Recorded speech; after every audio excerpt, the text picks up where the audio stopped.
Hey, I'm Steve, also known as TerraMantis, and this is my channel ViiTCHA. In this video we're going to cover 10 things you may or may not know about Destiny. We'll brush over topics based in lore, game mechanics, and things that are just simply fun to know. But all of these Destiny topics are either obscure or widely unknown. And remember to play the game where if you learn something new you hit the like button, but if you know absolutely everything on the list, don't feel bad for 1 second about also hitting the like button and then emailing Bungie with a Photoshop picture of Peter Dinklage in a bikini. Don't do that. Alright, so let's get started. The first one is fairly well known, but I feel like I can't rightfully make a list like this without including the Master Chief helmet building.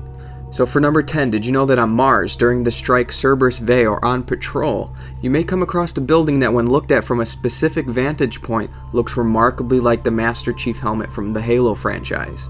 This isn't the first time Bungie has been known to throw Easter eggs like this into one of their games. In Halo 3 during the level The Storm, for example, there is a boat beached at the bottom of a drained lake that looks strikingly similar to the Mark VI Spartan helmet. Alright, number 9 has to do with wizards. Yeah, those dirty bastards. Well, did you know that they're actually females? Yep, nothing more to it than that.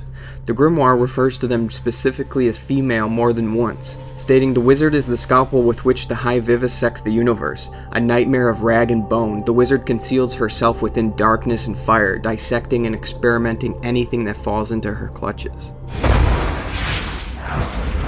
Oh damn, girl, you're looking fine as hell.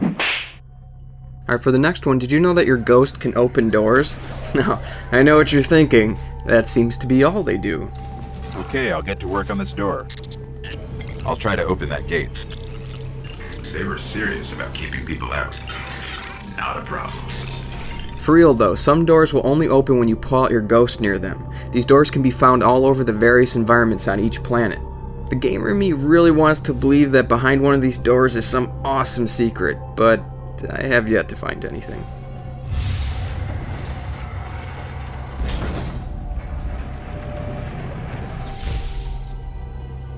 Alright, for number 7, did you know that if you're quick enough after arriving at the tower, you can watch your ship be stored? All you have to do is run to the hangar bay immediately after arriving at the tower and then wait a few seconds to see it land, then take a lift into storage.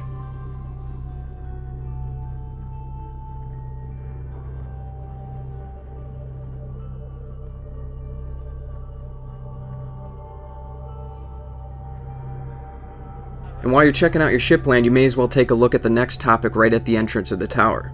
You may have walked over the script etched into the floor plenty of times and never even noticed it was there, but just as you enter the tower there is a Greek script reading Atrium Propugnatorum. This loosely translates to Court of the Champions. Alright, number 5 has to do with the opening cinematic cutscene. In the very beginning, as the astronauts are departing from the landing vessel, the screen cuts to a close-up of the boot print left on the dirt of Mars. If you look closely, you may notice that the Destiny icon can be found in the tread of the astronaut's boot print. For the next one, as you may or may not know, the Vex worship the darkness, none more so than the Soul Divisive. These Vex can be found in the Black Garden worshipping the darkness. They've been there in a meditative worship state for so long that strands of moss dangle from their bodies. And from story missions we're led to believe that all Vex are many parts of the same consciousness, a hive mind. But this isn't necessarily true. The grimoire states that not all Vex are in fact of the same faction, let alone a united mind. This seems interesting when considering the last boss's name in the Vault of Glass, Atheon. The word Atheon is the accusative singular of Atheos, and Atheos is basically the Greek word for godless, meaning an atheist, term applied to those who thought to reject the gods worshipped by larger society. So this begs the question, did you know that Atheon might actually be a good guy? Or at least shares a common enemy in the darkness. That's much more likely. If the Vex worship the darkness, but Atheon rejects the gods worshipped by this larger society, it's a good question to ask.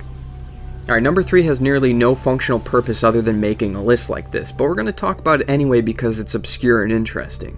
So normally the Warlock's Axiom Bolt Grenade will explode, releasing void light that seeks its target. But did you know that if you're able to sit down in time while being tracked, the seeker will aimlessly struggle to find its mark? It does, however, run out of juice and explode over the sitting player, so, like I said, it really has no functional purpose. The best result this tactic could possibly deliver would be if a passerby got too close while you were sitting and snagged the attention of the wandering explosive. The next one you have seen countless times without a doubt, and likely thought nothing of it, but did you know that when you land a precision kill on a fallen, the white mist that bursts from their body is supposed to represent their soul escaping? This concept is also vaguely brushed over in the Archon Priest strike on Venus. The story is based around the idea that the fallen have some type of means to give physical form back to a captured soul. In the strike they speak of how a capsule was recovered from the prison of elders, which is under the watch of the awoken queen in the reef. We need to hunt this thing down before they fully restore its soul.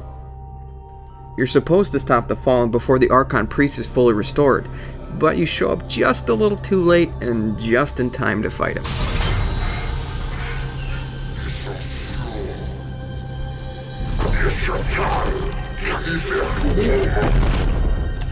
Alright, number one also has to do with Souls, or more specifically the influence the Dark Souls franchise had on Bungie during the development of Destiny.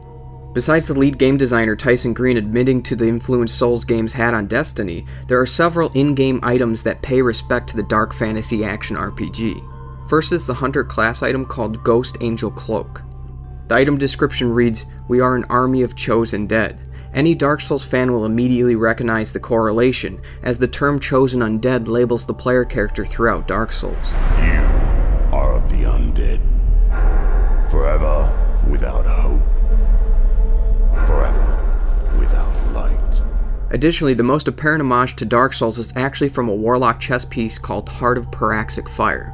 Not only does the chess piece have an item description that sounds like it could have been written by a character in fan favorite Solaire, the item also has an upgrade icon of two hands idolizing the sun. And last but not least, this item upgrade is called Praise the Sun, the very same name as an emote within Dark Souls, which also became an icon within the community of Souls players. Alright guys, that's it for this 10 Things video. Please don't hesitate to check out my other content. Thanks for watching, and I'll see you in the next one.